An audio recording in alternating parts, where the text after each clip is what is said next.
Hello दोस्तों, कैसे हैं आप सब लोग। आशा करते हैं आपकी पढ़ाई लिखाई अच्छी चल रही होगी और आप मेहनत कर रहे हैं। तो देखिए, आज हम एक टॉपिक के बारे में बात करने वाले हैं जिसका नाम है विवाद। देखो, विवाद एक ऐसी चीज़ है जिसके बिना हमारा जीवन अधूरा है। अगर मान लिया हमारा जीवन जो है शांतिपूर्ण तरीके से चल रहा है और उसमें कोई समस्या ही नहीं है, तो फिर ज़िंदगी जीने का फ़ायदा क्या है। तो विवाद जो है आपका अपने फ्रेंड्स के साथ में हो सकता है, ठीक है, आपका अपने पड़ोसी के साथ में हो सकता है या किसी अन्य के साथ भी हो सकता है। अब वे जो विवाद है उन विवादों का निपटारा कैसे किया जाए, तो इसके विषय में हम बात करने जा रहे हैं। तो मैं अंकित शर्मा इन्फिनिटी क्लासेस में आप लोगों का स्वागत करता हूं और आज की वीडियो बहुत महत्वपूर्ण है, ये देखने लायक है, ज़रूरी है आप सबके लिए। तो जैसे विवाद है, ए और बी के मध्य कोई विवाद हो जाता है किसी बात को लेकर के, तो इस विवाद को सुलझाने के लिए, जैसे ए है, ए का म्यूचुअल फ्रेंड है, ए का फ्रेंड है सी है और बी का भी फ्रेंड सी है, तो ये म्यूचुअल फ्रेंड हो गया। यानी कि ए और बी के मध्य जो विवाद है इनको सुलझाने के लिए, शॉर्ट आउट करने के लिए, तो जो सी भाई साहब हैं ये अपनी अहम भूमिका निभाएंगे, दोनों के मध्य विवाद को निपटाएंगे, क्योंकि ये मीडिएटर का काम कर रहे हैं। मीडिएटर से मतलब होता है माध्यस्थ, ठीक है। तो माध्यस्थता के द्वारा विवाद निपटाया जाएगा, ये होगी पहली विधि, ठीक है जी, फर्स्ट स्टेप, ठीक है। और दूसरा स्टेप होता है हमारा, अब ये झगड़ा हो गया आपका फिर से। अब ये जो झगड़ा है इसको निपटाने के लिए आप दोनों आपस में एक दूसरे के साथ में बैठ करके अपनी बात को घर के अंदर चार दीवारी के अंदर उसको निपटाएंगे, उसको सॉर्ट आउट करेंगे, ठीक है। तो ये हो गया आपका समझौता, ठीक है, यानी कि कॉन्सलेशन या सुलह है, ठीक है। अगर आपका झगड़ा है ना तो मध्यस्थ के द्वारा सुलट रहा है, ना समझौते के द्वारा वो सुलटता है, तो अब तीसरी जो विधि है हमारी वो होती है हमारी ADR, ठीक है जी। ADR, अल्टरनेट डिस्प्यूट रेजोल्यूशन, ठीक है, अल्टरनेट डिस्प्यूट रिजोल्यूशन, यानी कि वैकल्पिक विवाद निश्चय प्रणाली। इसके माध्यम से आप अपने झगड़े को निपटाने के लिए जो है अन्य कोई विकल्प चुन सकते हैं। तो जो आज का हमारा टॉपिक है वो है arbitration, conciliation and alternate dispute resolution, ठीक है। अब इसके बारे में हम जानते हैं। ये LLB सेमेस्टर 4th में आता है, ये 100 नंबर का आपका पेपर होता है। इसमें से 50 नंबर आपके जो है वाइवा होगा, मतलब प्रैक्टिकल होगा 50 का, ठीक है, और 50 नंबर का इसमें आपका थ्योरेटिकल होगा, ठीक है। अब ये जो 50 नंबर की आपकी बनेगी प्रैक्टिकल फाइल और 50 नंबर आपको जो है यूनिवर्सिटी से लाने हैं, ठीक है, इसमें से आएंगे। अब ये जो फाइल है इसको आप स्वयं तैयार करें, इससे दो फायदे होंगे। एक तो आपकी तैयारी हो जाएगी, दूसरा फायदा ये होगा आपकी फाइल बन जाएगी। अब हमारा जो सब्जेक्ट है इसमें कौन कौन से टॉपिक हैं इनके बारे में हम चर्चा करेंगे पूरा विस्तार पूर्वक। तो देखिए साहब, सब्जेक्ट का जैसा कि नाम बताया, arbitration, conciliation, alternate dispute resolution, मध्यस्थम, सुलह एवं वैकल्पिक विवाद निश्चय प्रणाली, 4007 कोड नंबर है जी इसका। और इसमें हमने ये जो काम किया है, फाइल जो बनाई है, चार पार्ट में बनाई है, 5 में। तो पहला पार्ट है, इसमें पहले ओवरव्यू देख लेंगे, फिर डिटेल में आगे पढ़ लेंगे थोड़ा थोड़ा। तो क्योंकि वीडियो की जो लंबाई है उसको भी ध्यान में रखना होता है। तो वैकल्पिक विवाद समाधान है जी पार्ट 1 में। इसमें पढ़ना हमें वैकल्पिक विवाद निश्चय प्रणाली का अर्थ पढ़ना है, मैत्रीपूर्ण समझौते के जो आवश्यक तत्व है वो पढ़ने हैं, ADR के लाभ पढ़ने हैं, ADR और कोर्ट सिस्टम के बीच में जो अंतर है वो पढ़ना है। फिर हमें पढ़ना है पार्ट 2 में, यानी कि मध्यस्थता है, मध्यस्थम करार का अर्थ, परिभाषा और निर्माण, मध्यस्थ करार की आवश्यकता, तो मध्यस्थम कार्यवाही में न्यायालय द्वारा अंतरिम उपाय, वो कौन कौन से उपाय हैं जिनके द्वारा इनको शॉर्ट आउट किया जा सकता है। फिर हमने पढ़ना है मध्यस्थता के फायदे कौन से हैं, मध्यस्थता के नुकसान क्या है, मध्यस्थता आदेश की समाप्ति कब होती है और मध्यस्थता का प्रतिस्थापन कब होता है, ठीक है। फिर हमने पढ़ना है इसमें पार्ट नंबर 3 में विदेशी पंचायत, ठीक है, विदेशी पंचायत यानी फॉरेन अवार्ड्स, तो जो फॉरेन अवार्ड से उनका क्या मतलब होता है, उसकी परिभाषा क्या होती है, निर्माण क्या होता है, विदेशी पंचायत की बाध्यता कौन सी होती है, जेनेवा कन्वेंशन जो है वो क्या है, और इससे रिलेटेड जो साक्ष्य सबूत है वो कौन कौन से हैं। फिर न्यूयॉर्क कन्वेंशन, न्यूयॉर्क अभिसमय यानी कि, ठीक है। उसके बाद हमने पढ़ने हैं विदेशी पंचायत जो आबद्धकारी होता है कब होता है, फिर साक्ष्य और जो अपीलीय आदेश है वो कौन कौन से होते हैं, किस किस तरीके से होते हैं। ठीक है दोस्तों, देखो इंग्लिश मीडियम में तो आपको बहुत सारी फाइलें भी मिल जाएंगी, गूगल पे भी मिल जाएगा, लेकिन ये हिंदी मीडियम है, हिंदी मीडियम में आपको जितनी जल्दी से मिलेगा नहीं कुछ, ठीक है। तो बड़े ध्यान से देखने की जरूरत है, इसमें काम भी कर देना आप लोग, ठीक है। पार्ट 4 है हमारा सुलह यानी कॉन्सिलेशन समझौता। अब सुलह कार्यवाही का क्या अर्थ होता है, सुलह कार्यवाही का आरंभ क्या है, सुलहकर्ताओं की संख्या कितनी हो सकती है और नियुक्ति कैसे कैसे उनकी होती है, सुलहकर्ताओं के कथनों का प्रस्तुतिकरण क्या है, सुलहकर्ताओं की भूमिका क्या है, पक्षकारों का जो सहयोग है वो क्या है, ठीक है। पार्ट 5 में हम लोग पढ़ेंगे लोक अदालत। भाई लोक अदालत का क्या महत्व होता है ना।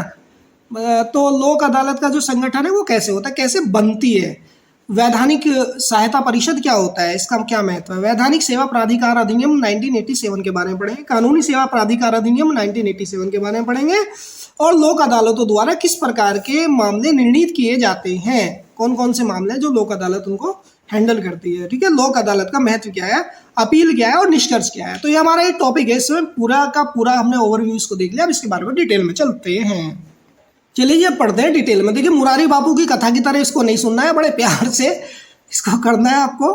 तो कथा नहीं है, ये आपका सब्जेक्ट है, 50 नंबर का है, बिल्कुल सीरियसली लेना है। 50 नंबर की फाइल है, 50 नंबर का पेपर है, सबसे ज़्यादा नंबर इसी में आते हैं, ठीक है। तो माध्यस्थम सुलह वैकल्पिक विवाद निश्चय प्रणाली, ठीक है। तो इसमें वैकल्पिक विवाद निश्चय प्रणाली के अर्थ समझते हैं दो पार्ट में, एक तो विस्तृत अर्थ होता है, एक होता है संकीर्ण अर्थ। तो विस्तृत अर्थ में ये है कि वैकल्पिक विवाद निश्चय प्रणाली में विवाचन भी शामिल किया जाता है, क्योंकि विवाचन मुकदमे के लिए एक विकल्प का निर्माण करता है, विवाचन यानी कि आर्बिट्रेशन, ठीक है। अब इसको पढ़ेंगे साहब हम, हाँ, तो आर्बिट्रेशन जो है एक विकल्प का निर्माण करेगा। अब बात करेंगे संकीर्ण अर्थ में इसकी परिभाषा के बारे में, ठीक है। तो जो संकीर्ण अर्थ है, देखिए जो विवाचन है, इसमें जो वैकल्पिक विवाद हल प्रणाली है, इसमें विवाचन और मुकदमे को अपने क्षेत्र से बाहर करती है, क्योंकि मुकदमे की जो लिटिगेशन है, लिटिगेशन की तरह विवाचन भी यानी कि आर्बिट्रेशन भी आरोपित निर्णयों की कल्पना करता है। और इस अर्थ में वैकल्पिक विवाद निश्चय प्रणाली के अंतर्गत केवल उन प्रक्रियाओं को शामिल किया जाता है जिसमें केवल अंतिम जो निर्णय है अंतिम रूप से पक्षों की सहमति के द्वारा होते हैं, ठीक है। और विवाद निश्चय प्रणाली के ढंग को संकेत करने के लिए मैत्रीपूर्ण समझौता यानी कि एमिकेबल सेटलमेंट बहुत ही उचित है और उचित प्रतीत होता है।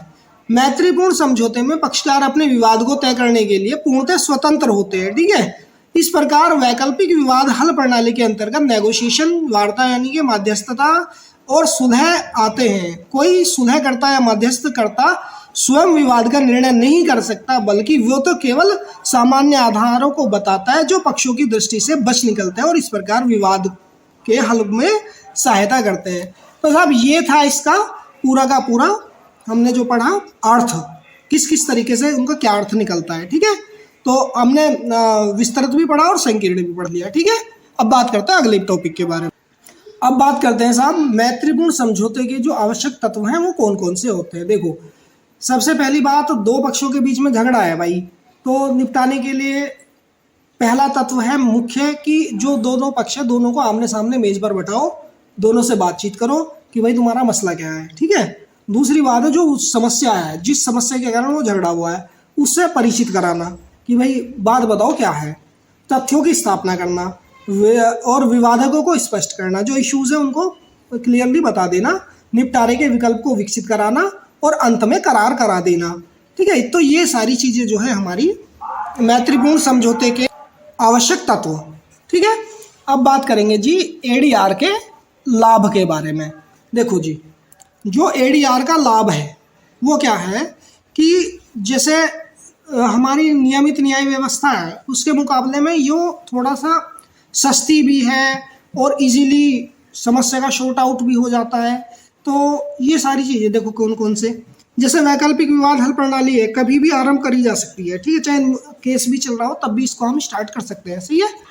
अब ये जो है कम खर्च और कम समय में बेहतर समाधान देती है, बात नंबर 3, वैकल्पिक कार्यक्रम लोचदार होते हैं। नंबर 4, मुकदमों के पक्षों की स्वतंत्रता वैकल्पिक प्रक्रिया से प्रभावित नहीं होती। वैकल्पिक जो व्यवस्था है उसका प्रयोग वकीलों या वकीलों के बिना भी किया जा सकता है। वैकल्पिक प्रक्रिया में न्यायालय के कार्यभार को कम करने में सहायता मिलती है। ठीक है। और जो वैकल्पिक प्रक्रिया है उसमें पक्षों को तटस्थ विशेषज्ञों के चुनने की अनुमति मिल जाती है। ठीक है, वो अपने जो वाला विधि विशेषज्ञ उनको भी चुन सकते हैं और अपने आप भी उसको समाधान कर सकते हैं। सही है। अब बात करेंगे साहब एडीआर और कोर्ट सिस्टम के बीच में कुछ अंतर हो। तो एडीआर और कोर्ट सिस्टम के बीच में क्या अंतर है? देखो, एडीआर यानी वैकल्पिक विवाद समाधान के लिए एक संक्षिप्त रूप है। जैसे कि संक्षिप्त नाम से पता चलता है कि यह अदालत में लंबी मुकदमेबाजी का वैकल्पिक तरीका है। ठीक है। और एडीआर औपचारिक परीक्षण की आवश्यकता के बिना अदालत में पार्टियों के बीच मामलों को निपटाने के लिए अन्य चीजों के साथ मध्यता और मध्यस्थता जैसे तरीकों का उपयोग करता है। ठीक है। जहां पर मामले लंबे होते हैं, जबकि अदालत में मुकदमेबाजी के मामले में 1 से अधिक वर्षों तक चलते रहते हैं। एडीआर प्रक्रियाओं को अपनाने से अदालती मामलों को कुछ हफ्तों से लेकर कुछ महीनों तक ही सुलझाया जा सकता है। इसलिए बढ़िया चीज़ है, क्योंकि अदालत में तो पता नहीं कब तक केसेस चलेंगे, ये मतलब हफ्तों से लेकर महीनों तक ये शॉर्ट आउट करा देता है।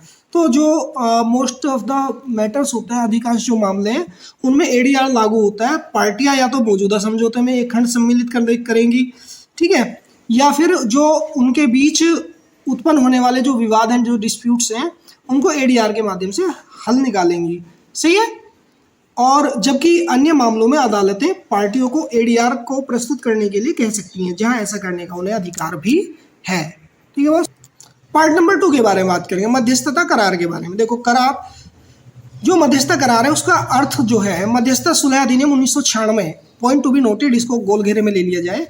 1996 की धारा 2 के अनुसार मध्यस्थतम करार से तात्पर्य पक्षकारों के मध्य उस करार से है जो उन सभी या कुछ विवादों को मध्यस्थतम को सौंपता है जो उत्पन्न हो गए हों या पक्षकारों के मध्य संविदात्मक या अन्य विधिक संबंधों के संबंध में उनके मध्य उत्पन्न हो सकते हैं। या तो संविदात्मक हो या कोई भी विधिक संबंध हो, उनके संबंध में उत्पन्न कोई विवाद हो गया है, तो ये डिफाइन करती है मध्यस्थतम करार अधिनियम 1996 की धारा 2। ये लिखना पड़ेगा जी कि मध्यस्थतम करार अधिनियम 1996 की धारा 2 के अनुसार, है ना। पेपर में भी लिखना आपको ये बात, क्योंकि जो परिभाषा है, परिभाषा तो परिभाषा के तरीके से लिखी जाएगी ना जी। अब मध्यस्थतम करार के आवश्यक तत्व, जो मध्यस्थतम सुलह अधिनियम 1996 की धारा 7 है, उसका सब सेक्शन यानी कि सब धारा, उपधारा 2 से उपधारा 5 तक, जो 7 की क्लोज 2 से लेकर क्लोज 5 तक जो मध्यस्थम है, करार की आवश्यक शर्तों को स्पष्ट रूप से निम्न प्रकार वर्णित किया गया है। कौन कौन से प्रकार है? आओ जी। नंबर 1, मध्यस्थम करार एक संविदा में मध्यस्थम खंड के प्रारूप में या पृथक करार के रूप में होना चाहिए। भाई देखो, ये जो करार है, ये एग्रीमेंट लिखित होना चाहिए। मेन बात तो ये है। लिखित कब होगा? जब वो संविदा यानी कि कॉन्ट्रैक्ट के रूप में होगा, है नहीं, या मध्यस्थम खंड के प्रारूप में होगा। तो जैसे कि आपने पढ़ा था कॉन्ट्रैक्ट एक्ट में, इससे पहले जो सेमेस्टर था उसमें कॉन्ट्रैक्ट पढ़ा था आपने। तो कॉन्ट्रैक्ट में ये है कि जो कोई एग्रीमेंट होता है वो सेक्शन और सब सेक्शन में डिवाइड होता है। अब जो मध्यस्थम है वो जरूरी नहीं है कि जो उपखंड है, जैसे कि मैंने बताया मध्यस्थम खंड के प्रारूप में या पृथक करार के रूप में होना चाहिए। जो मध्यस्थम है वो आपका जो प्रॉब्लम है, जो संविदा है, उसको जरूरी नहीं कि वो उसके क्लोज के रूप में ही कार्य निपटाए, या तो वो उसको जो पक्षकार है, मध्यस्थम करार जो होता है उसको पृथक करार के रूप में भी करने में स्वतंत्र होते हैं। ठीक है। तो जैसे कि अब यहाँ देखते हैं धारा 7 क्लोज 2 के अकॉर्डिंग, यदि 2 पक्षकार एक संविदा करते हैं तो इस संविदा में कई उपखंड होते हैं। इन खंडों में एक खंड ये भी हो सकता है कि संविदा से उत्पन्न वैधानिक संबंधों की बाबत यदि कोई विवाद उत्पन्न होता है तो उसमें मध्यस्थता को सौंपा जाएगा, परंतु यह आवश्यक नहीं कि मध्यस्थम करार संविदा के किसी खंड के रूप में हो। पक्षकार मध्यस्थम करार एक पृथक करार के रूप में भी करने में स्वतंत्र हैं। ठीक है।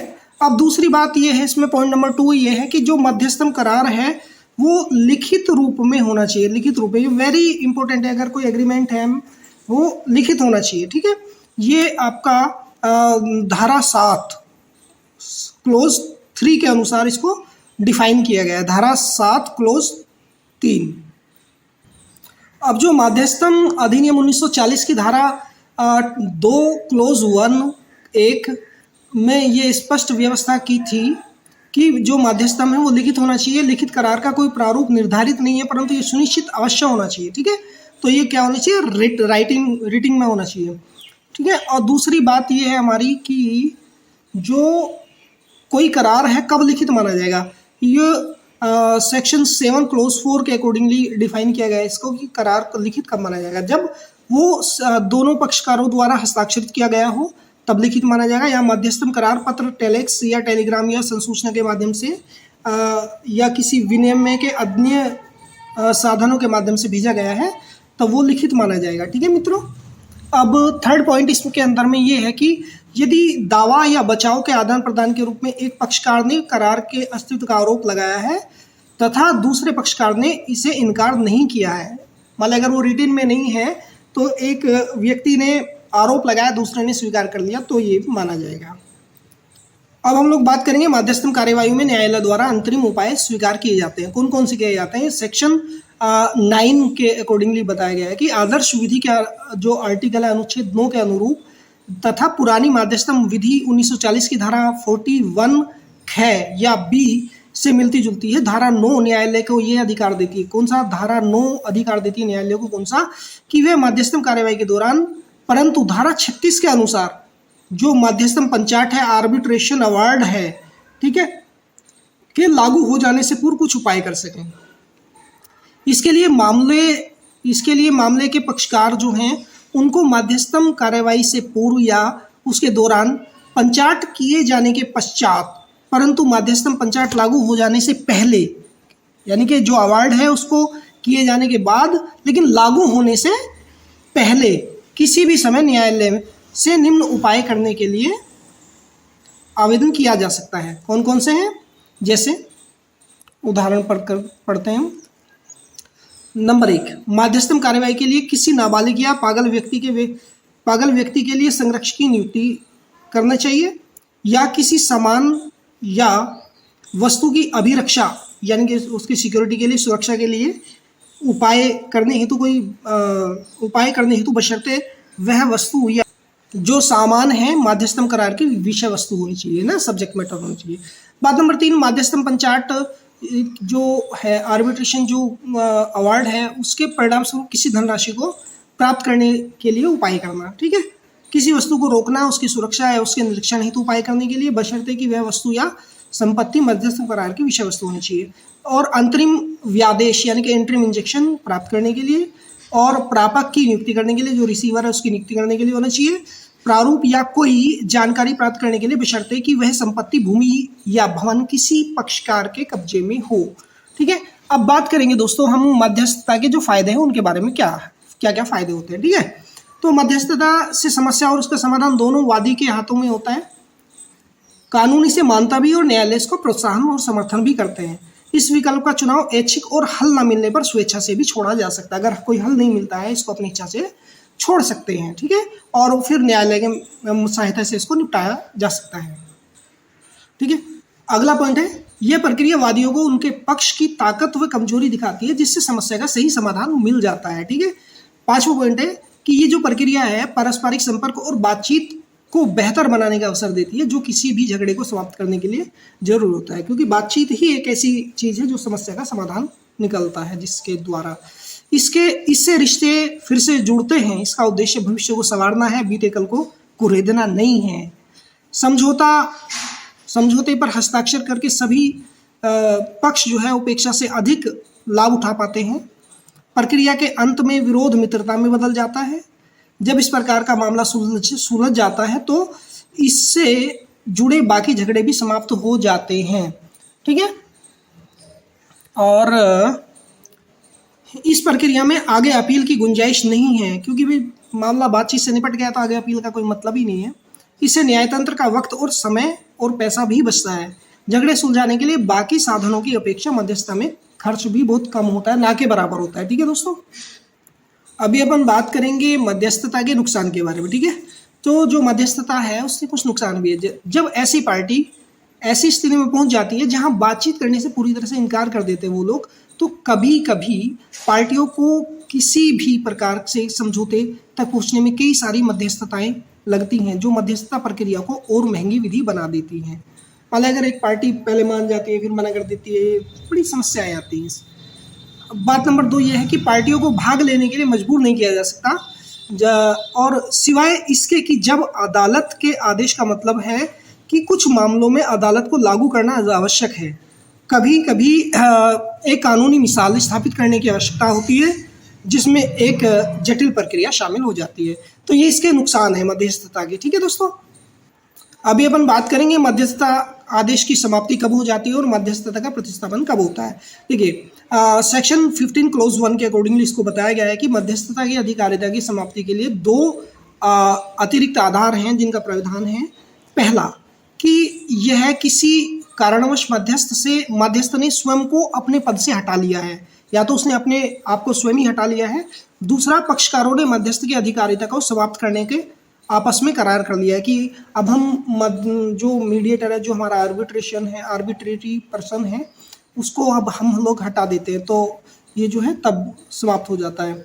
अब बात करते हैं सेक्शन 15 की जो सबसेक्शन है 1 के अकॉर्डिंगली क्या है कि पक्षकारों को यह स्वतंत्रता दी गई है कि वे आपसी सहमति के द्वारा मध्यस्थों को पद मुक्त कर सकते हैं। ठीक है, जो किसी कारणवश अपने कार्यों को पूरा करने में अक्षम है, ठीक है, अगर वो अक्षम हैं तो जो पक्षकार है उसको पदमुक्त कर सकते हैं, या अपने कार्यों को किसी कारणवश वो नहीं कर पाते हैं। इस प्रकार धारा 15 की उपधारा 1 पक्षकारों को अपने मध्यस्थों को निर्धारित करने की स्वतंत्रता को मान्य देती है। दोस्तों, अगर कोई पक्षकार है, मान लें हमारा आपका झगड़ा है और किसी पक्षकार को हम लाते हैं, या तो पक्षकारिता करने से मना कर दे या अपना कर्तव्य का निर्वहन उपयुक्त तरीके से, उचित तरीके से ना करे, तो ये हमारे वादियों के हाथ में होता है, पक्षकारों के हाथ में होता है कि उसको पद से हटा दें। ठीक है, अब धारा 15 की जो उपधारा है क्लोज यानी कि सेक्शन 15 क्लोज 2 के अकॉर्डिंगली इस प्रश्न का उत्तर देती है कि मध्यस्थ की अधिकारिता समाप्त हो जाने के बाद उनके स्थानापन्न यानी कि सब्स्टिट्यूट की नियुक्ति कैसे की जाए। ठीक है, यह धारा तब अस्तित्व में आती है जब किसी कारणवश मध्यस्थ की अधिकारिता समाप्त हो गई हो। और सेक्शन 15 क्लोज 3 स्थानापन्न मध्यस्थ की नियुक्ति के बाद स्थानापन्न मध्यस्थ द्वारा कार्यवाही के संचालन का प्रावधान करती है। इसके अनुसार स्थानापन्न मध्यस्थ को यह विवेकाधिकार प्राप्त है कि चाहे वह मध्यस्थ कार्यवाही का संचालन प्रारंभिक स्तर से करे या उस स्तर से जहां पूर्ववर्ती मध्यस्थ ने कार्यवाही का समापन किया था, परंतु मध्यस्थ के पक्षकार इसके प्रतिकूल भी करार कर सकते हैं। ठीक है दोस्तों, अभी सेक्शन 15 क्लोज 4 के अकॉर्डिंगली क्या बताया गया है ये देखते हैं हम लोग।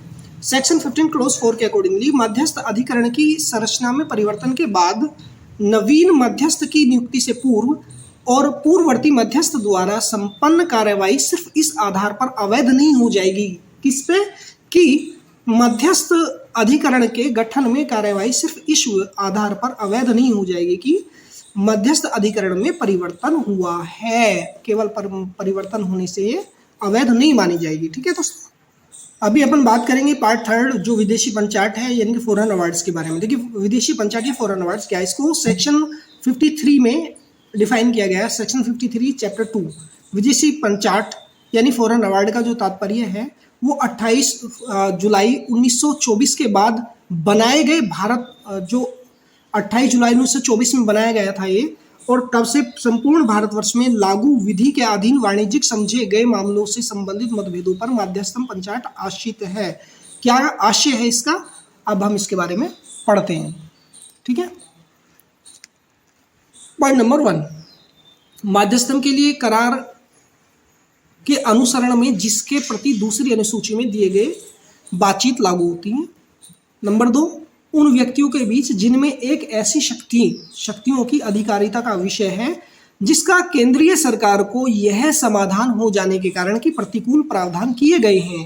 ठीक है, राजपत्र में अधिसूचना द्वारा तृतीय अनुसूची में दिए गए अभिसमय कन्वेंशंस के पक्षकारों को और जिनका दूसरा उपयुक्त शक्तियों के किसी दूसरी अधिकारिता के अधीन है घोषित कर सकेगा।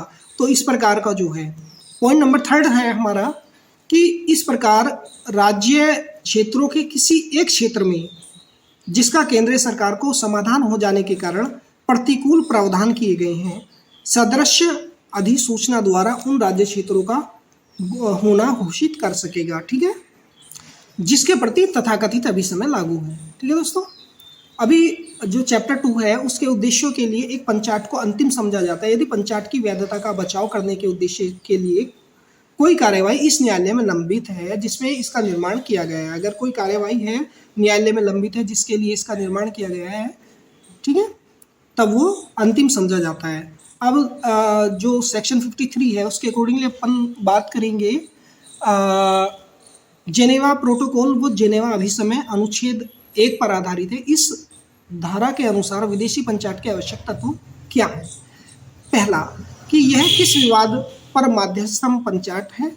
दूसरा, उस विषय पर पंचाट है जो कोई वाणिज्यिक विषय वस्तु है। तीसरा, यह विषय वस्तु भारत में लागू किसी विधि के अंतर्गत वाणिज्यिक है। चौथा, पंचाट उन्हीं पक्षों के मध्य होना चाहिए जो जेनेवा अभिसमय के सदस्य हैं। ठीक है, ये इसकी कुछ शर्तें या आवश्यक तत्व हैं।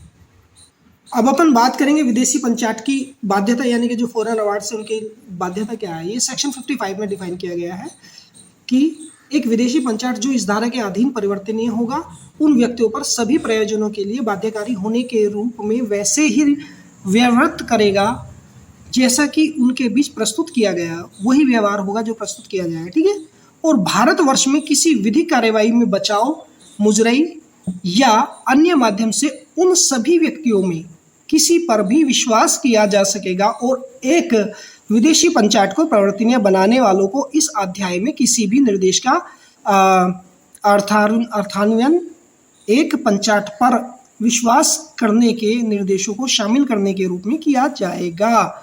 ठीक है दोस्तों, अब जो एविडेंस है, एविडेंस के बारे में अपन बात करेंगे कि जो सेक्शन 56 क्लोज 1 है उसके अकॉर्डिंगली एक विदेशी पंचाट को लागू करने के लिए आवेदन करने वाला जो पक्षकार है न्यायालय के समक्ष आवेदन के समय निम्नलिखित दस्तावेज पेश करेगा। कौन कौन से दस्तावेज हैं? जैसे कब, जब कोई पंचाट होगी, लागू होगी, उसको करने के लिए आवेदन करने वाला जो पक्षकार है वो करेगा। नंबर 1, मूल पंचाट जो बेसिक अवार्ड है या देश के कानून द्वारा अपेक्षित ढंग से उचित रूप से प्रमाणित की गई उसकी एक प्रतिलिपि जिसमें इसका निर्माण किया गया है। ठीक है, अगली बात है ये साबित करने वाला साक्ष्य कि पंचाट यानी कि अवार्ड अंतिम हो गया है।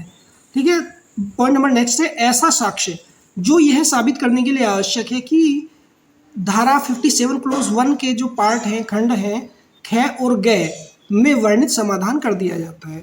स्पष्टीकरण के बारे में अपन बात करेंगे इसमें। तो जो इसका स्पष्टीकरण है इस धारा में और इस अध्याय की धाराएं जो न्यायालय एक जिला में मूल अधिकारिता के प्रधान सिविल अधिकारिता न्यायालय से तात्पर्य है और इसमें पंचाट या विषय वस्तु पर अधिकारिता रखते हुए इसके मूल साधारण लिखित साधारण सिविल अधिकारिता के अभ्यास में उच्च न्यायालय शामिल होता है। लेकिन इसमें इस प्रकार की प्रधान सिविल न्यायालय या लघुवादों को किसी न्यायालय में निरंतर स्तर का न्यायालय शामिल नहीं होता। ठीक है मित्रों, अब बात करें अपन न्यूयॉर्क अभिसमय पंचाट के बारे में, यानी कि न्यूयॉर्क कन्वेंशन इसके बारे में अपन बात करेंगे।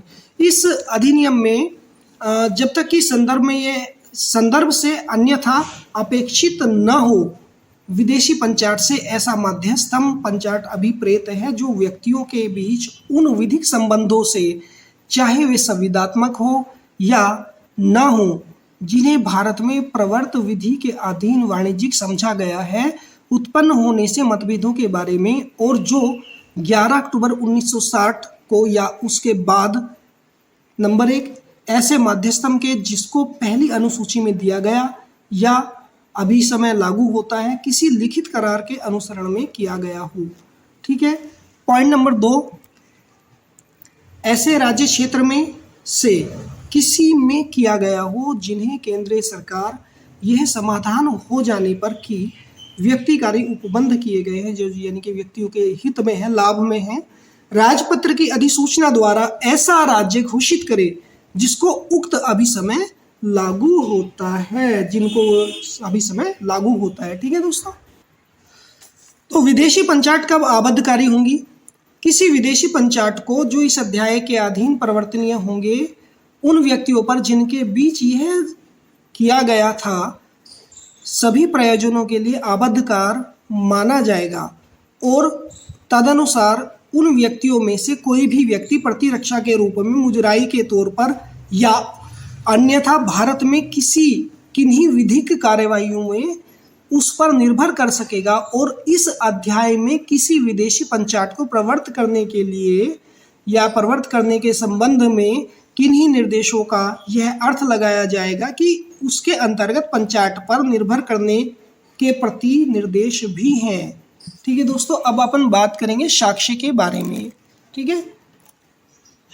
वह पक्षकार जो किसी विदेशी पंचाट के परिवर्तन के लिए आवेदन कर रहा है उसको अभी समय के दौरान न्यायालय के समक्ष ये देना होगा, क्या देना होगा कि मूल पंचाट या उसकी प्रति जो उस रीति से सम्यक्त अधिप्रमाणित होगी जो उस देश की जिसमें उसे किया गया था विधि द्वारा अपेक्षित है।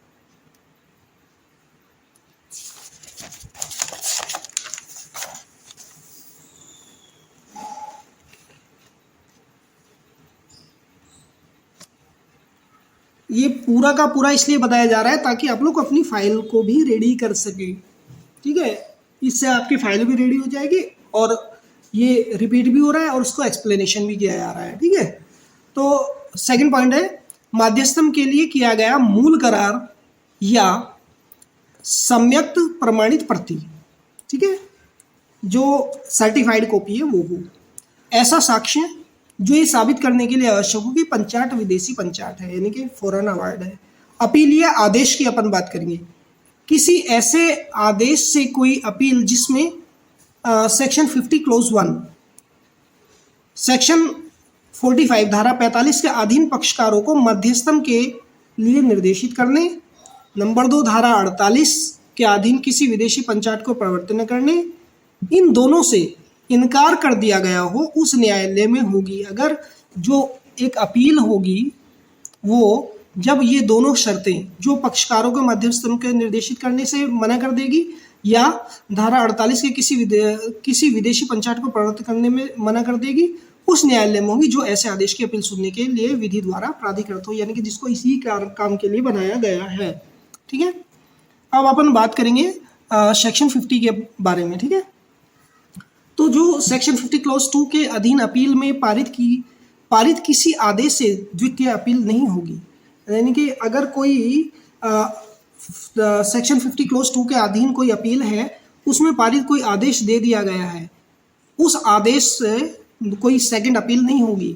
किंतु इस धारे में कोई भी बात उच्चतम न्यायालय में अपील करने कोई किसी अधिकार पर प्रभाव न डालेगी और ना उसे लेगी। ठीक है। सुप्रीम कोर्ट है उसमें अपील की जा सकती है। ओके।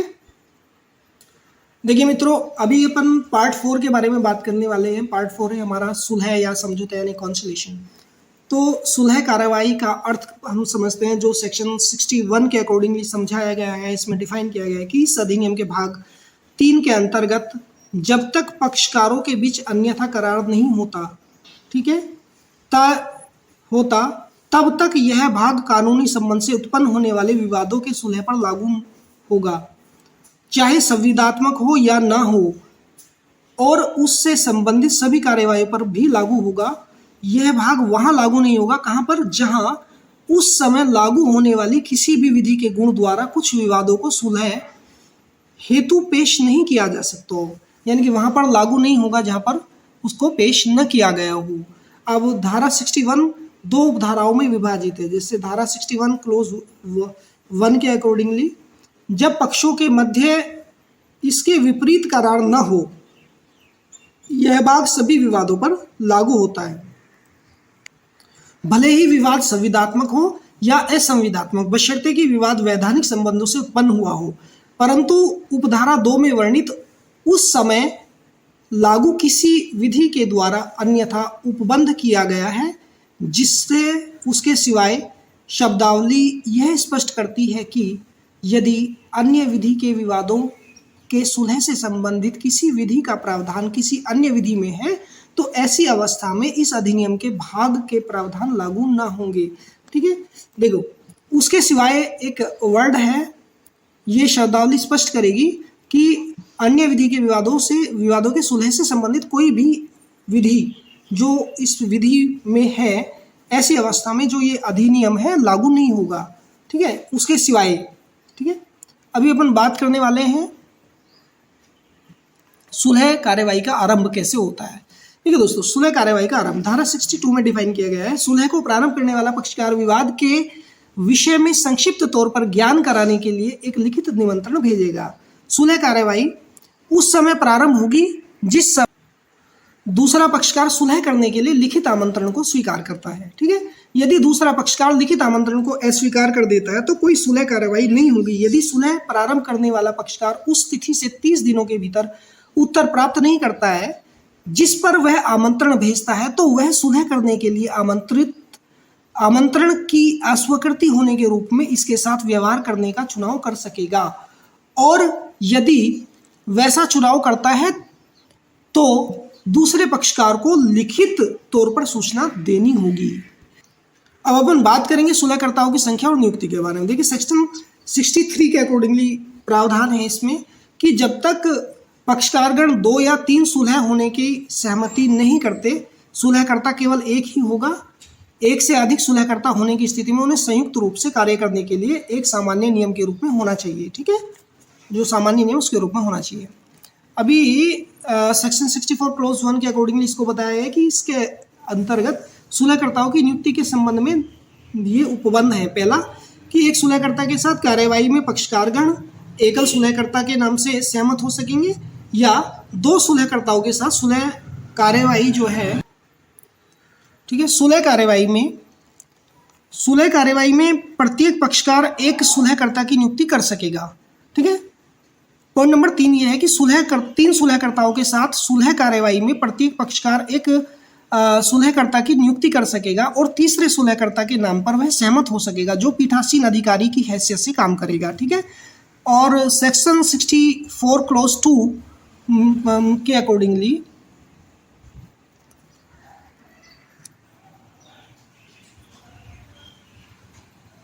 सेक्शन 64 क्लोज 2 के अकॉर्डिंगली अब हम बात करने वाले हैं कि जो पक्षकार हैं उपयुक्त संस्था की सहायता या सुलहकर्ताओं की नियुक्ति के साथ संगत व्यक्ति को सूचीबद्ध कर सकेंगे। और जो नंबर 1 है कि एक पक्षकार सुलहकर्ता की हैसियत से उपयुक्त व्यक्तियों के नामों का अनुमोदन करने के लिए इस प्रकार की एक संस्था या व्यक्ति से निवेदन कर सकेगा, या पक्षकारगण यह करार कर सकेंगे कि एक या अधिक सुलहकर्ताओं की नियुक्ति एक ऐसी संस्थान या व्यक्ति द्वारा प्रत्यक्षतः किया जाए। ठीक है, परंतु यह तत्व जबकि सुलहकर्ताओं के रूप में कार्य करने के लिए व्यक्तियों का अनुमोदन करने में संस्था या व्यक्ति के पास ऐसे प्रतिफलों को ध्यान में रखेगा जिससे एक स्वतंत्र और अपूर्ण सुलहकर्ता की नियुक्ति किए जाने की संभावना होती है। ठीक है, और एकल या तृतीय सुलहकर्ता के संदर्भ में पक्षकारों की राष्ट्रीयताओं को भिन्न, इनकी जो राष्ट्रीयता है उससे अलग एक राष्ट्रीयता को एक सुलहकर्ता की नियुक्ति करने के परामर्श दिए जाने को ध्यान में रखेगा। अब बात करेंगे अपन सुलहकर्ताओं के कथनों का प्रस्तुतिकरण जो सेक्शन 65 में डिफाइन किया गया है। क्या कि सुलहकर्ता अपनी नियुक्ति पर विवाद की सामान्य प्रवृत्ति और वाद बिंदु का वर्णन करने वाला एक संक्षिप्त लिखित कथन स्वयं को पेश करने के लिए निवेदन प्रत्येक पक्षकार से करेगा। ठीक है, प्रत्येक पक्षकार दूसरे पक्षकार को ऐसे कथन की एक प्रतिलिपि भेजेगा। सुलहकर्ता उचित समझे जाने पर एक पक्षकार से उपयुक्त दस्तावेज, साक्ष्य एवं अन्य कथन स्वयं को पेश करने के लिए निवेदन करेगा। ठीक है,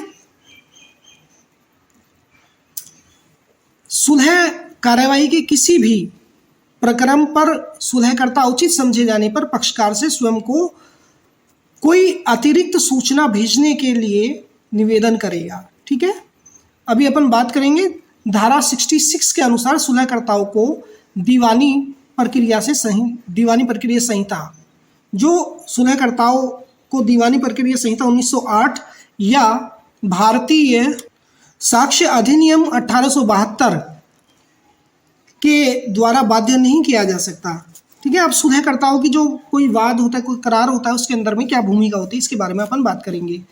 तो अब ये इसको धारा 67 के अकॉर्डिंगली बताया गया है क्या कि सुलहकर्ता पक्षों के बीच मैत्रीपूर्ण समझौता कराने में अपने प्रयास स्वतंत्र और निष्पक्ष ढंग से करेंगे, यानी कि किसी का भी पक्ष नहीं लेंगे, वो निष्पक्ष रूप से करेंगे।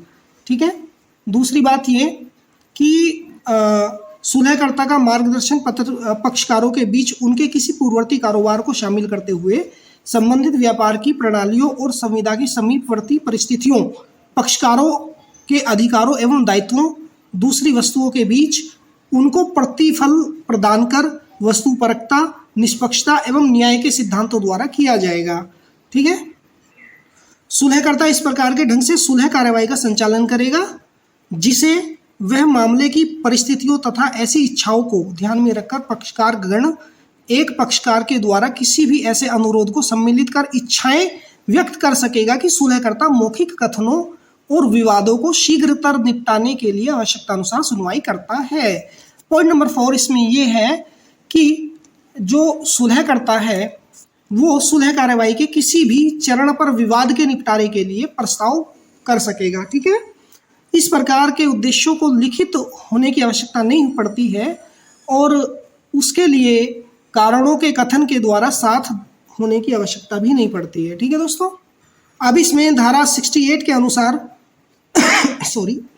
सुलह कार्यवाही के संचालन को और आसान बनाने के लिए पक्षकारगण की सहमति के साथ सुलहकर्ता एक उपयुक्त सहायता संस्थान या व्यक्ति द्वारा प्रशासनिक सहायता के लिए व्यवस्था करेगा। ठीक है, 69 के अकॉर्डिंगली बताया गया, अभी 69 के अकॉर्डिंगली है कि सुलहकर्ता मौखिक या लिखित रूप से उनके साथ पत्र व्यवहार कर सकेगा या उससे मिलने के लिए पक्षकारों को साथ साथ मिलने या संसूचित करने के लिए या उनमें से प्रत्येक के साथ साथ पृथक पृथक तौर पर आमंत्रित कर सकेगा। सुलह कार्यवाही के स्थान का निर्धारण पक्षकार द्वारा कर सकेंगे, परंतु ऐसे करार के अभाव में स्थान का अवधारणा पक्षकारों को सुनने के बाद की जाएगी। ठीक है, धारा 70 के अनुसार बताया गया है कि जब सुलहकर्ता एक पक्षकार से विवाद से संबंधित तथ्य संबंधित सूचना प्राप्त करता है तब इसलिए दूसरे पक्ष को इस सूचना का सार प्रकट करेगा जिससे कि दूसरे पक्षकार को किसी भी ऐसे स्पष्टीकरण को पेश करने के लिए अवसर मिल सके। परंतु जब एक पक्षकार एक निर्धारित शर्त के अधीन रहते हुए सुलहकर्ता को कोई सूचना देता है कि वे गोपनीय रखा जाए तब सुलहकर्ता दूसरे पक्ष को उस सूचना को प्रकट नहीं करेगा। ठीक है, अब ये जो सुलह या समझौता कॉन्सुलेशन है इसमें जो पक्षकार है उनका सहयोग बहुत महत्वपूर्ण है। ठीक है, इसको जो पक्षकारों का सहयोग है इसको धारा 71 के अकॉर्डिंगली समझाया गया है, बताया गया है कि पक्षकार सुलहकर्ता के साथ सद्भावनापूर्वक सहयोग करेगा और विशेष तौर पर तत्वों को प्रस्तुत करने के लिए, साक्ष्य प्रस्तुत करने के लिए तथा बैठक में उपस्थित होने के लिए सुलहकर्ता के द्वारा निवेदनों का अनुपालन करने का प्रयास करेगा। ठीक है, और धारा 72 में इसको बताया है कि प्रत्येक पक्षकार विवाद के निपटारे के लिए सुलहकर्ता के साथ अपने सुझाव पेश करेगा। जो भी विवाद का निपटारा होगा उसको निपटाने के लिए जो सुझाव हैं वो पेश करेगा। ठीक है, अब हम इस लेक्चर के अंतिम चरण की ओर प्रस्थान करते हैं। हमारा अंतिम चरण है लोक अदालत। ठीक है, अभी सबसे पहले बात करेंगे लोक अदालत के संगठन के बारे में। ठीक है दोस्तों, तो जो लोक अदालत है इसका जो संगठन है वो किस प्रकार होता है। लोक अदालत का संगठन नियमित रूप से स्टेट लीगल और एडवाइस बोर्ड द्वारा जिला वैधानिक सहायता एवं सलाह समिति द्वारा इनकी सहायता से किया जाता है। किसकी सहायता से? स्टेट लीगल और एडवाइस बोर्ड और जिला वैधानिक सहायता और सलाह समिति की सहायता से लोक अदालत का गठन किया जाता है। ठीक है, फिर भी कुछ लोक अदालतों को स्वैच्छिक वैधानिक सहायता अभिकरणों यानी कि वॉलेंट्री लीगल एड एजेंसीज, विधि के महाविद्यालयों या बार एसोसिएशन द्वारा प्रायोजित किया जा रहा है। लोक अदालतों के सदस्यों के अंतर्गत ऐसे अनुभवी एवं विधि विशेषज्ञ, जिसके अंतर्गत साधारणतः पदमुक्त न्यायाधीश होते हैं, समाजसेवी होते हैं, वकील होते हैं और व्यक्ति और विधि शिक्षक होते हैं, जो अपने सम्मान के कारण ख्याति प्राप्त या जो पेशे के प्रति समर्पित और सामाजिक कार्य में रुचिबद्ध होते हैं, ये इसके अंतर्गत में आते हैं लोक अदालत के अंतर्गत। ठीक है, अब बात करेंगे अपन वैधानिक सहायता परिषद के बारे में, यानी कि लीगल एड बोर्ड के बारे में। तो प्रत्येक जिले के लिए प्रत्येक राज्य के हाई कोर्ट और जिला न्यायालय जज और बार एसोसिएशन की सलाह से एक पैनल की नियुक्ति की जाती है। एक पैनल की नियुक्ति कैसे की जाती है? प्रत्येक जो हाई कोर्ट और जिला न्यायालय जज होता है या बार एसोसिएशन की जो सलाह है उसके द्वारा पैनल की नियुक्ति की जाती है, जो जिले में एक संगठित लोक अदालत के लिए सामाजिक कार्यकर्ताओं, स्थानीय प्रशासकीय अधिकारीगण एवं बार बेंच के सदस्य भी शामिल किए जाते हैं।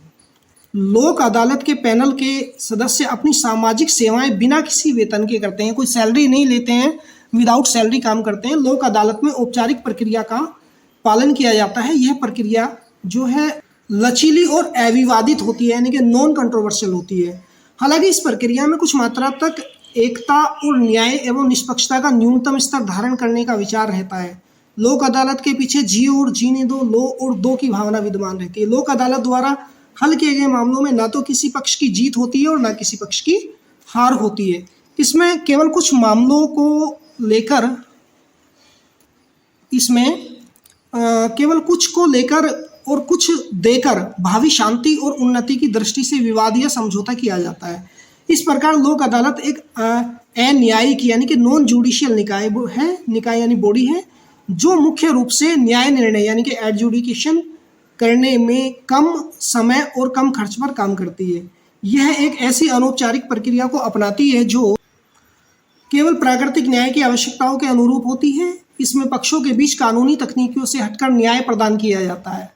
वास्तव में न्याय निर्णय के मुकाबलों में सुलह और समझौते की कार्यवाही पर अधिक जोर दिया जाता है और इस प्रकार लोक अदालत लोगों को नैराश्य यानी कि लोगों के जिन फ्रस्ट्रेशंस होते हैं उनको दूर करने का एकमात्र साधन बन जाती है।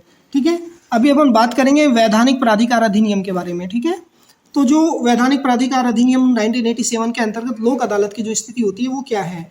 देखिए, इस अधिनियम के अंतर्गत लोक अदालतों को विशेष स्तर प्रदान किया जाता है। ये अधिनियम 9 नवंबर सन 1945 को लागू किया गया है। ध्यान देंगे, 9 नवंबर सन 1945 को इसको लागू किया गया है, जो लोक अदालत को कानूनी स्तर प्रदान करता है। इस अधिनियम के अनुसार एक लोक अदालत क्या होती है? नंबर 1, वह शक्तियां रखती है जो दीवानी प्रक्रिया संहिता 1908 के अंतर्गत दीवानी न्यायालय में निहित है। नंबर 2, भारतीय दंड संहिता की धाराएं 193, 219 और 228 के अर्थ के अंतर्गत लोक अदालत के सामने हुई सभी कार्यवाहियां न्यायिक कार्यवाहियां समझी जानी चाहिए। ठीक है, इसको ये सुरक्षा प्रदान की गई है भारतीय दंड संहिता की 193, 219 और 228। वेरी इंपॉर्टेंट पॉइंट है, ध्यान रखने वाली बात है। और बात करेंगे अब जो दंड प्रक्रिया संहिता 1973 की धारा 195 के प्रावधानों और अध्याय 26 के उद्देश्यों के लिए प्रत्येक लोक अदालत एक दीवानी न्यायालय मानी जाएगी। ठीक है, एक दीवानी न्यायालय एक लोक अदालत मानी जाएगी। इसको दंड प्रक्रिया संहिता 1973 की धारा 195 के प्रावधान और अध्याय 26 के उद्देश्य का जो है शक्तियाँ प्राप्त हैं। अभी बात करेंगे अपन वैधानिक सेवा प्राधिकार अधिनियम 1987 की धारा 23 के प्रावधानों के अंतर्गत लोक अदालत के सदस्यों को भारतीय दंड संहिता की धारा 21 के अंतर्गत लोक सेवक माना जाएगा। जो लोक अदालत के जो मेंबरान हैं उनको लोक सेवक माना जाएगा। इसके अकॉर्डिंगली लोक अदालत द्वारा निर्मित किया गया प्रत्येक पंचायत अंतिम बाध्यकारी और अनअपीलीय होगा। कोई अपील नहीं होगी, दोबारा कोई अपील नहीं होगी। अगर लोक अदालत ने कोई फैसला दे दिया है इसके बाद में ये अंतिम माना जाएगा, कोई अपील नहीं कर सकती। ठीक है, और अब बात करेंगे कानूनी सेवा प्राधिकार अधिनियम 1987 के बारे में। इसके अंतर्गत में लोक अदालतें पक्षों के निम्न विषयों से संबंधित मामलों में फैसला कराने के हेतु क्षेत्राधिकार रखती हैं। कैसे? जैसे कोई ऐसा मामला जो न्यायालय में लंबित हो उसको लोक अदालत शॉर्ट आउट कर सकती है, या कोई ऐसा मामला जो न्यायालय के क्षेत्राधिकार के अंतर्गत आता हो या न्यायालय के सामने पेश न किया गया हो, ठीक है, फिर भी लोक अदालतें ऐसे मामलों में क्षेत्राधिकार नहीं रखती हैं। कौन से? जो अपराध है, क्रिमिनल से, क्राइम से रिलेटेड होती हैं और कानून के अंतर्गत अशमनीय यानी कि नॉन कंपाउंडेबल होते हैं, ठीक है।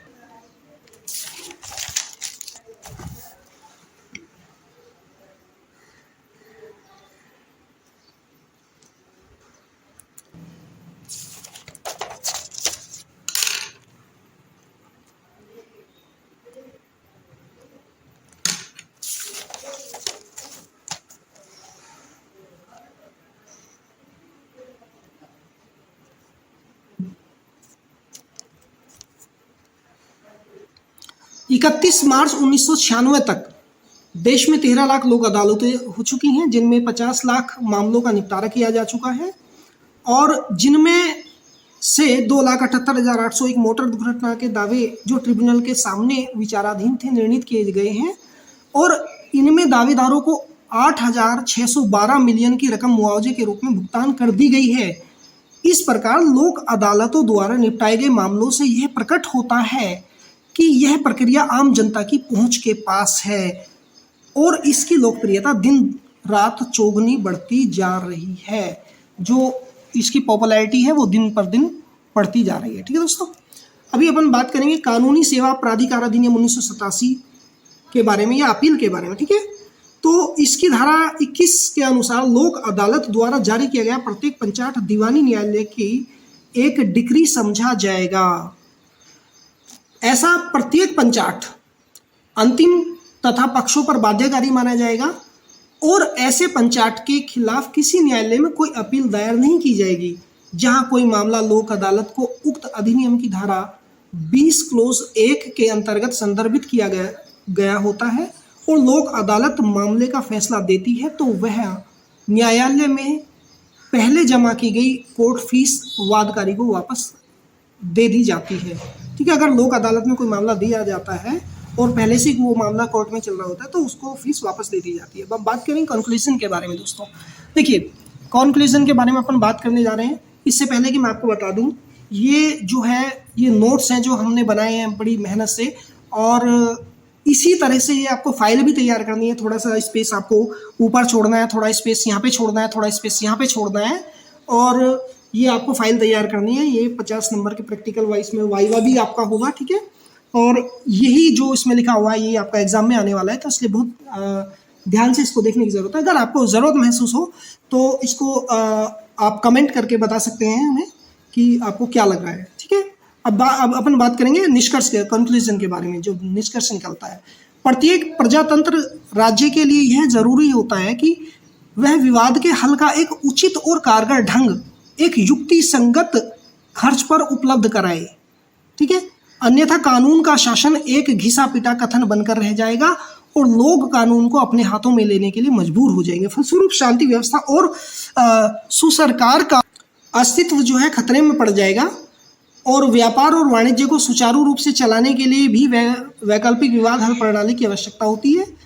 आधुनिक युग में वादों की संख्या में लगातार वृद्धि हो रही है और न्यायालय की प्रक्रिया में बढ़ती जाने वाली अनन्य यानी कि जो रिजिडिटी है, कठोरता है, औपचारिकताओं और तकनीकियों के कारण यह दिखाई पड़ता है कि वर्तमान न्यायिक प्रणाली अपने कार्यभार को वहन करने में सफल न हो सकेगी। अतः वर्तमान परिप्रेक्ष्य में यह कहना अनुचित नहीं होगा कि वैकल्पिक विवाद निश्चय प्रणाली, जिसकी लोक अदालत प्रक्रिया आज भी एक नियमित, जीवित और स्थायी आंदोलन का रूप ले चुकी है, अपना महत्व स्थापित कर चुकी है। वह अपने अधिकारों से संबंधित विवादों को यथाशीघ्र तथा कम खर्चों पर निपटाना चाहती है और ऐसी अवस्था में लोक अदालत इसके लिए एक उपयुक्त, प्रभावी एवं कारगर वैकल्पिक विवाद हल प्रणाली है। तो दोस्तों ये थी हमारी लोक अदालत। और अगर कोई समस्या है, कोई प्रॉब्लम है, तो जो चैनल है, चैनल के डिस्क्रिप्शन में हमारा कॉन्टैक्ट नंबर है, उस पर आप हमें व्हाट्सएप के द्वारा मैसेज कर सकते हैं, ठीक है। क्योंकि बहुत सारी कॉल्स हैं, उनको अटेंड करना उचित संभव नहीं हो पाता है, तो मैसेज कर सकते हैं। जब भी हमको समय मिलेगा आपके सभी सवालों का जवाब दिया जाएगा, ठीक है। और इसी के लिए आपका जो दिन है वो शुभ हो। नमस्कार, जय हिंद, धन्यवाद।